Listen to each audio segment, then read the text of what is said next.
50 years later. We're still alive. The 5 of us still communicate, and they just celebrated the 50th anniversary of women. And there are now 500 women in the Secret Service, which started with 5. Are there enough? No. Are there enough men? No. Are there always the perfect situation? No. But we got the door open. Now my message is keep going forward, keep being positive, and work together to make the whole mission or whatever you're doing better. Back in 1970, a group of 5 women made history, becoming the first females to become Secret Service agents. One of those women has been living in South Texas for most of her life. She even became the first female anchor to be on a morning show in Corpus Christi. And Sarah Costa spoke with Kathryn Childers about the holes she shot through the glass ceiling and what it was like protecting people like the Kennedy children. So Sarah and Max Massey have a debrief of what the story was all about. All right, so Sarah, as you explained in your story, Kathryn Childers was one of the first 5 women to become Secret Service agents in 1970. So what about the political atmosphere? What was it like during that time, and how is this an experiment? Okay, so she wrote about this in her book, which I've read. I loved it.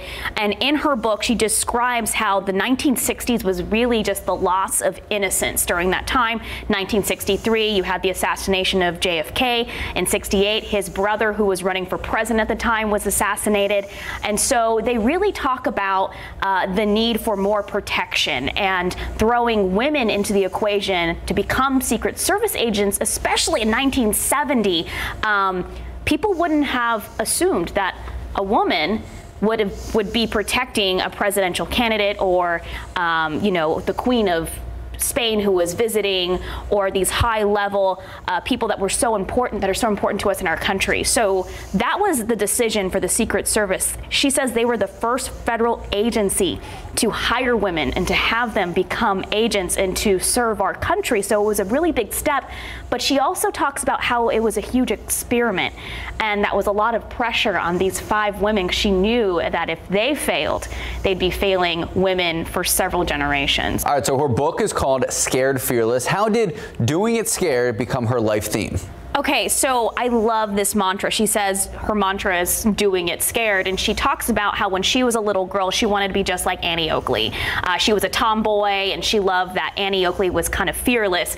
So when she was 8 years old, she begged her father, "Daddy, teach me how to shoot a gun." And so he was like, okay, and was teaching her how to shoot a .22 rifle when she was 8, and she didn't realize the responsibility that comes with shooting a gun. And so when she was 8 years old, she said she started crying.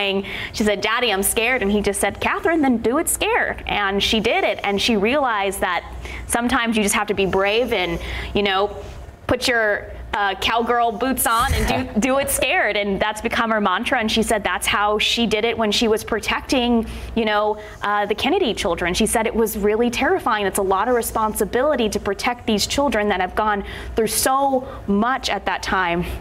And so she just said, you have to just do it scared. And she said that has helped her become successful in her life. All right, so both from Corpus. Yes.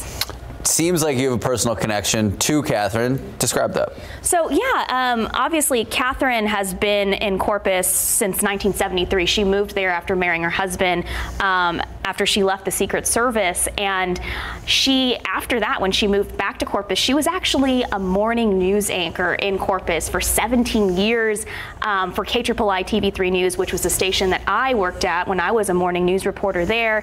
She hosted a story interviewing so many incredible people in South Texas, and she was one of the first female news morning anchors in Corpus. So if it wasn't for her, she kind of set the path for someone like me.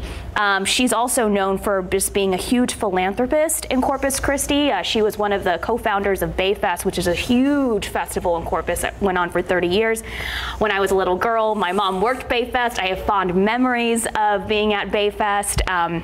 She started an organization at Driscoll Children's Hospital, Clowning for Kids, and what they do is they dress up as clowns and they go and cheer up children. I volunteered at Driscoll Hospital, not doing her charity, but with my therapy dogs. So I just felt a lot of personal connection. I felt like if it wasn't for women like her, myself and my other female coworkers wouldn't have had those opportunities. So I'm very thankful for what Kathryn has done, not just for me, but for so many women, and not just in the news field, but I mean, she was one of the first Secret Service agents. It's really amazing. It really is. KSAT.com? Yes, and also you can get her book. The link to her book is also on our story on KSAT.com. All right, Sarah Costa, thank you so much, guys. Back to you.